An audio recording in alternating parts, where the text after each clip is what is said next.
Hi everybody, today we're going to look at something really cool, or at least I think this is really cool. This is a PremiumX diecast of a 1976 Dodge Dart Grand Sedan. You guys know I am a fan of the Darts and the Dusters and the Valiants. In fact, I had a Plymouth Valiant that looked identical to this one.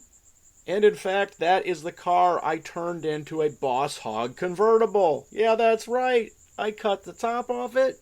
I had custom car seat covers made for it. Holstein cow car seat covers. Painted the thing white because it was brown. It was the exact color scheme as the one we're looking at right here.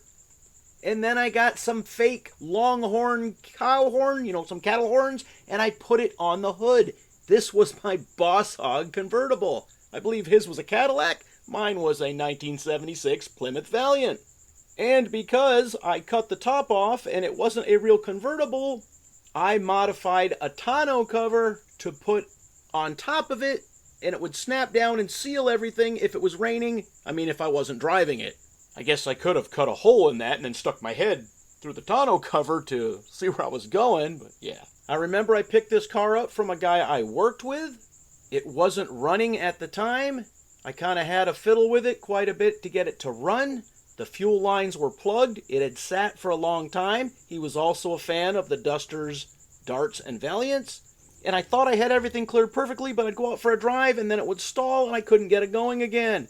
The vent for the gas tank was not working properly. I dropped that gas tank so many times, cleaned it out, got the sludge out of it. Oh, it was weird. You drive for 20 minutes, half an hour, and it would just stall and wouldn't go. And then you go out and open the gas cap, the vacuum would suck in the pressure, and then you would have positive pressure again, and everything would be fine.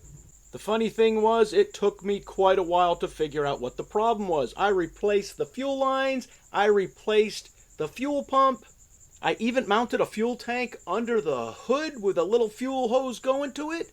That was only like a 1.5 gallon little gas can bungee corded under the hood. That would get me places. I dropped the fuel tank out of the car. Like I said, I cleaned it, pressure washed it. Couldn't figure out what the problem was.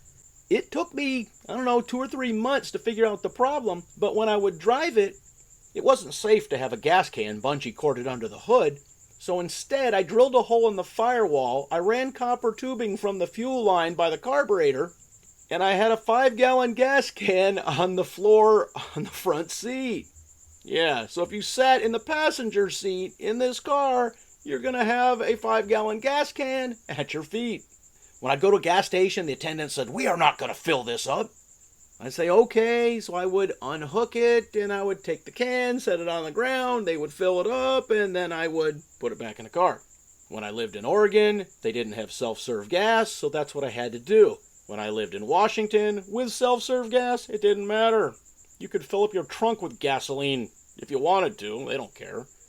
So yeah, that's my history with this car. So I had been looking for a diecast of a Plymouth Valiant or a Dodge Dart of this body style for quite a while.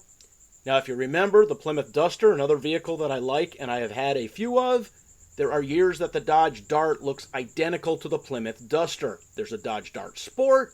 I believe you have a Dodge Dart Swinger, which is a 2-door version. And I have a story about one of those too. Now there's the Dodge Dart Demons, 71, 72. I don't know how many years they made them, but in those years they look pretty much identical to a Plymouth Duster. And on the topic of Dodge Darts that look like Plymouth Dusters, I had a girlfriend from Iowa, and her father had one of those Dodge Dart Sports. I believe it was a 74. I could be wrong. Had a 318 in it. I am a fan of the 318, but I also like the Dusters that came with the 225 slant 6. My Volare had a 225 slant 6 in it. That was the motor I threw a rod in. And if you've heard anything about a 225 slant 6, it is an indestructible motor. You cannot destroy it. Me, I destroyed it. Let's talk about what I didn't like about this. The hood don't open, the trunk don't open, the doors don't open. Let's talk about what I do like. Hubcaps look pretty realistic for what this vehicle was. The interior is actually fairly detailed, as is the exterior. And of course, what I do not like is that it's 1/43rd scale. This is the first diecast collectible I have purchased from PremiumX. I recently looked on eBay, just the other day, and they have several of these in the yellow configuration with the black vinyl top. Except people are trying to sell these, because there's not a lot of them out there, they're trying to sell these from anywhere between $47 and $20 shipping to $115.88 with $20.55 shipping. Even if it was the last car on earth, that is such an insult, I'd tell him where to go. Alright, what do you think? Are you a fan of Mopar? Are you a fan of collecting diecasts of very obscure cars that are not very popular? Yeah, I am. Leave your comments in the comment section. As always, thanks for watching.